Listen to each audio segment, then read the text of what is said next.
Bien, pues uno de los espacios más importantes en nuestro programa, en Sombras en la Noche, va a ser todas las semanas la entrevista.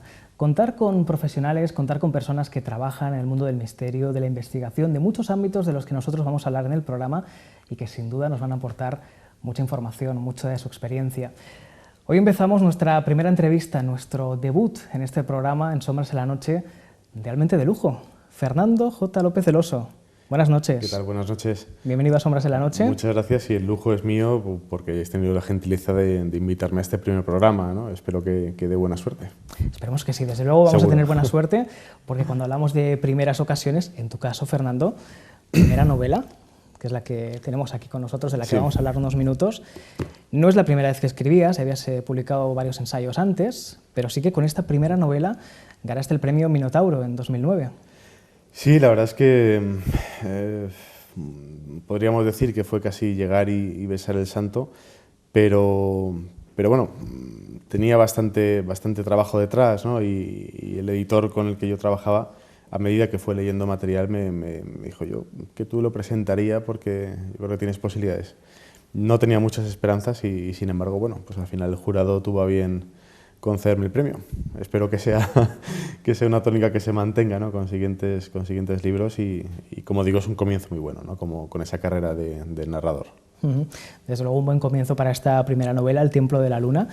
Un libro, una novela que nos habla pues, de temas que nosotros en el programa sin duda vamos a tratar. Empieza con un viaje, arranca la novela por Egipto y luego se empieza a mover por tierras del continente americano. Haces una ligera conexión entre esas dos culturas, pero también lo haces con extraterrestres, hablando un poquito del tema extraterrestre. Sí, bueno, la verdad es que siendo Julián Curto, que es el protagonista, uno de los miembros más destacados de la Fundación Milodonte, que es una organización que trabaja abriendo brecha para diferentes estudios de arqueología, es inevitable, ¿no? Empezar con localizaciones como Egipto y Perú, que además yo creo que para el lector evocan esos lugares en los que ese misterio aún permanece, ¿no? Son culturas fascinantes en las que los restos que han llegado hasta nosotros, las leyendas, las historias, son tan sugerentes que dan pie, como digo, bueno, en este caso a desarrollar esas leyendas en el género de la novela, ¿no?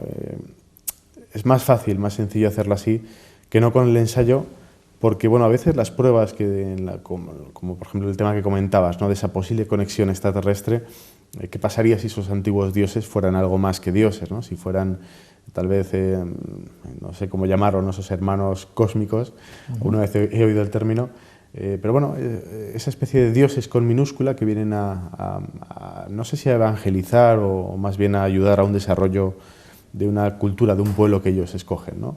De hecho, esos casos están en la raíz del cristianismo, están en Egipto, están muy presentes también en las culturas peruanas. Y cuando uno se pone a tirar del hilo y a interpretar las leyendas, es muy fácil, ¿no? dejarse llevar por la posibilidad de que lo que están contando allí hablasen más que de dioses, pues de seres tecnificados, ¿no? Hay muchísimos detalles que ya podríamos hablar con calma en otro momento, tal vez. Viracocha, por ejemplo, las leyendas del origen de la dinastía inca. Digamos que todas ellas pueden verse desde el punto de vista histórico o desde el punto de vista, no sé si mistérico es la palabra, ¿no? Pero bueno, que sí que puede perfectamente casar con esta posibilidad, ¿no? De que fueran algo más que simples dioses o que simples leyendas. Es curioso porque precisamente de ese tema, de esa posible conexión entre antiguas civilizaciones y bueno, extraterrestres que pudieran haber visitado la Tierra hace años, se están haciendo muchas teorías, se está hablando mucho últimamente. Fernando, para hablar precisamente de esas antiguas civilizaciones, para exponer toda esa conexión o para poder hablar también como lo haces de antiguas civilizaciones, supongo que has tenido que documentarte bastante, ¿no? Para llegar a poder escribir esta novela. Sí, bueno, a veces me preguntan, ¿no? ¿Cómo te metiste en esos temas? Porque yo de carrera soy biólogo y lo cierto es que empecé precisamente viajando. Relacioné en su día la carrera, o la vinculé con el mundo de los viajes, con la idea de hacer viajes de tema de ecoturismo, de tema ambiental, y rápidamente acabé organizando viajes en los que el máximo ingrediente eran precisamente estas culturas, ¿no? El aspecto digamos, de arqueología, de historia, era el que más me apasionaba. También procuraba meter temas de biología cuando era oportuno, pero fue ahí cuando empecé a enamorarme de estos temas, ¿no? Y entonces recuerdo pues empezar a investigar, a leer tratados de arqueología pura y dura para empezar a documentar los viajes, empezar a ver los sitios in situ, nunca mejor dicho, escuchar por una parte, digamos, las teorías que contaba el arqueólogo o el guía oficial, y por otro lado las que salían en los medios. Yo creo que a los que tanto los oyentes como nosotros seremos aficionados, que son esos temas de misterio, esas revistas, esos libros que tratan esos casos que no encajan perfectamente, ¿no?, con la explicación oficial de las cosas. Y fue, digamos, cuando empecé a ahondar en esos temas, cuando empezaron a surgir ideas como la que desarrolló en la novela, ¿no? ¿Qué pasaría si detrás de esa versión oficial hubieran muchas cosas por explicar, y si algunas de ellas fueran tan fantásticas como las que salen aquí? Como lo que ocurre.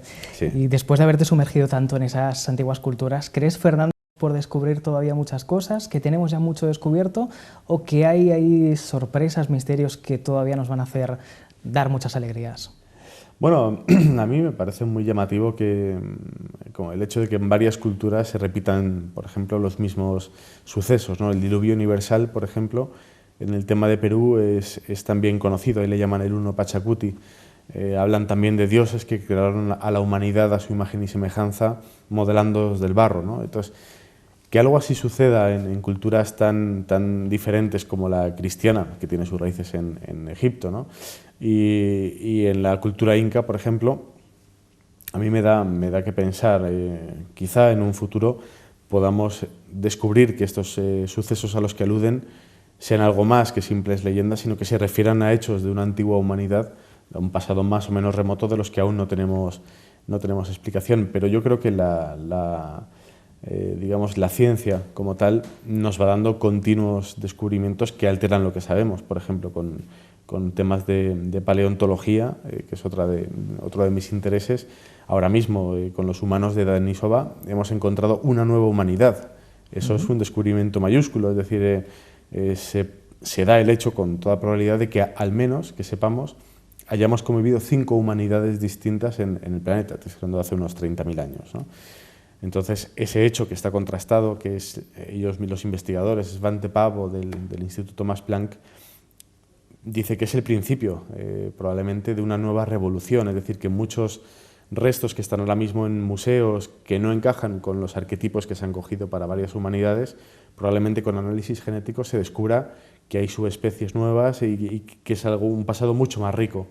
¿Por qué no va a pasar, o por qué no puede pasar eso mismo con la arqueología? Es decir, ¿qué sucedería si el pasado fuera mucho más complejo que lo que se desarrolla ahora mismo, digamos, en la arqueología oficial? Y cuando empiezan a haber nuevas investigaciones que van aportando luz, quizá muchos de los elementos que ahora mismo, digamos, están relegados o bien a los sótanos de los museos por no saber dónde exponerlo, o bien son, digamos, el eje central de muchas teorías extrañas, ¿no?, que aluden estoy pensando, bueno, estoy pensando ahora mismo en el Museo del Cairo, en infinidad de piezas que han salido en prácticamente todos los libros, que son piezas tan extrañas que no encajan, ¿no? Quizá en un futuro nuevos descubrimientos aporten luz y hagan que esas piezas encuentren su lugar propio. Y es que la historia que nos cuentan muchas veces no es la historia real. Empezamos a investigar, empezamos a ver cosas, piezas que no encajan, se hace un puzzle enorme. Y en esta novela vamos a encontrar algunos de esos descubrimientos que a veces no hemos sabido cómo encajar, que a veces pues no forman parte de esa historia que nos han explicado, y que aquí, en esta novela, en El Templo de la Luna, pues podemos encontrar entre ellas. Fernando, hablamos de tu primera novela porque, bueno, fue Premio Minotauro, sí, hace un par de años, pero dentro de escasamente unas semanas tendremos Yeti.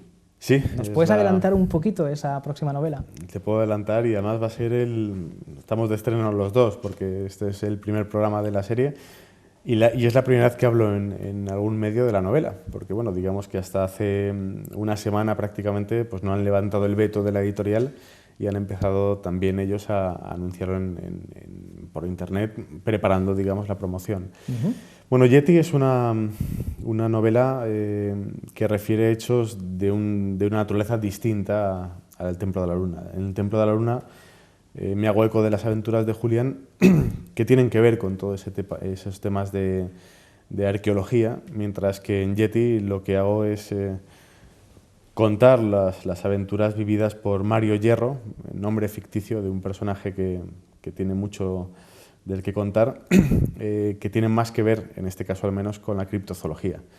Él trabaja por una organización de las Naciones Unidas con el objetivo de velar por estos lugares con alta biodiversidad y que se encuentran amenazados, lugares que tienen una característica importante, y es que en muchas ocasiones están inexplorados. Es decir, no es solamente que el pasado de la humanidad sea un terreno aún por descubrir, sino que físicamente, aunque nosotros conectemos el Google Earth y veamos que todo está mapeado, todo está recogido en fotografías de satélite, hay muchos lugares que no se han explorado adecuadamente, desde las selvas ecuatoriales a obviamente pues, los fondos marinos, ¿no? Son los grandes desconocidos.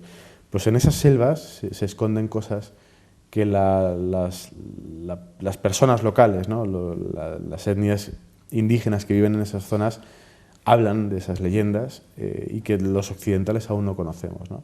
Entonces es inevitable que en el caso de Mario, trabajando precisamente en esos lugares, le sucedan cosas raras como las que pasan en Yeti. Bueno, pues ahí tenemos un pequeño avance de esa próxima novela de Fernando J. López del Oso. El próximo mes de febrero la vamos a tener ya disponible. Para terminar, Fernando, cómo no, después de hablar un poquito de ti, de conocer estas dos novelas, qué menos que remontarnos un poquito atrás en el tiempo que recordar la figura de tu padre, de claro. Fernando Jiménez del Oso, la gran figura de una persona que hizo muchísimo por divulgar el misterio, por divulgar los desconocidos, por despertar el interés en muchísimas personas en querer saber un poquito más. Supongo que aprender de alguien como Fernando te dejó pues una huella, muchísimas experiencias, muchísimas anécdotas. Sí, vamos a ver, podríamos decir que soy escritor y de estos temas, por una parte gracias a haber bebido de él desde pequeño, pero a la vez a pesar de ser hijo suyo. Es decir, por una parte, tanto a mi hermano como a mí, mi padre se abstuvo mucho de ponernoslo fácil, ¿no? Porque sabía que es un mundo muy complicado profesionalmente hablando, el mundo no te voy a decir ya del misterio, ¿no? Pero sí el mundo de la radio, de la televisión, de la escritura, del periodismo.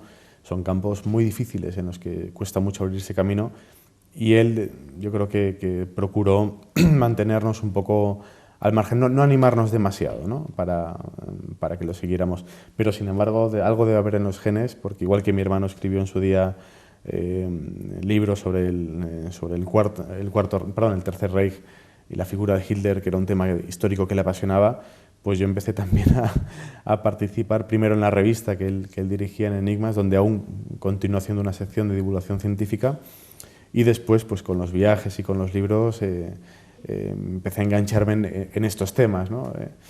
Yo creo que todo eso deriva de una de las características que, como tú muy bien has dicho, yo creo que era una de lo que puede resumir tal vez su visión, ¿no? Es simplemente, entre comillas, con lo de simplemente, despertar el interés en el espectador y sobre todo que se haga preguntas, ¿no? Que se plantee si lo que está viendo él es todo lo que hay o realmente hay algo más allá, ¿no? Hay algo más detrás de esa explicación oficial, detrás de esa imagen en la que todo aparentemente encaja, pero cuando uno se pone a verlo de cerca se encuentra multitud de resquicios por donde se cuela una imagen que se entrevé detrás, en la que no todo está tan claro, ¿no? Esa especie de gran curiosidad, de esa apertura de mente en la que todo es mutable, que realmente se encaja o se vincula con el método científico. Antes hablábamos un poquito de ciencia. La gran baza del método científico es que lo que se sabe es cambiable, es decir, no es definitivo, no es algo inmutable, sino que cuanto más vamos sabiendo, podemos ir modificando eso, ¿no? Yo creo que mi padre aludía casi a ese espíritu científico en cuanto a que nos podemos hacer preguntas, podemos cuestionarnos, podemos avanzar con una libertad de mente y yo creo que muchas veces quitándonos prejuicios, ¿no? Que es uno de los grandes problemas no solo del espectador, sino incluso de ámbitos académicos, ¿no? Para tratar estos temas de arqueología marginal o ya si nos metemos con parapsicología o con ufología o con criptozoología, digamos que pesa mucho el prejuicio, ¿no? Yo creo que él simplemente con esos documentales, con los reportajes, mostraba otra realidad de las cosas procuraba, aunque él tenía, por supuesto, sus propias opiniones, pero procuraba no plasmarlo en los programas, sino que su intención era mostrarle eso al espectador, mostrarle, por supuesto, también las visiones, los puntos de vista discrepantes y que luego él se formase una opinión, pero con elementos de juicio, ¿no? Elementos que muchas veces en los medios tradicionales o medios oficiales no aparecen, no aparecen esos elementos. Pues Fernando, esperamos recoger ese testimonio que nos dejó Fernando Jiménez del Oso en este programa. Te agradecemos muchísimo tu presencia, Fernando J. López del Oso, por habernos presentado esta primera novela, por habernos hablado también de tu próxima novela, de Yeti. Es un placer. Muchos éxitos en tu carrera literaria y bueno, en tu carrera también pues, divulgativa. Gracias por habernos acompañado en esta primera edición. Muchas gracias a vosotros por haberme llamado y los mismos éxitos os deseo con este programa.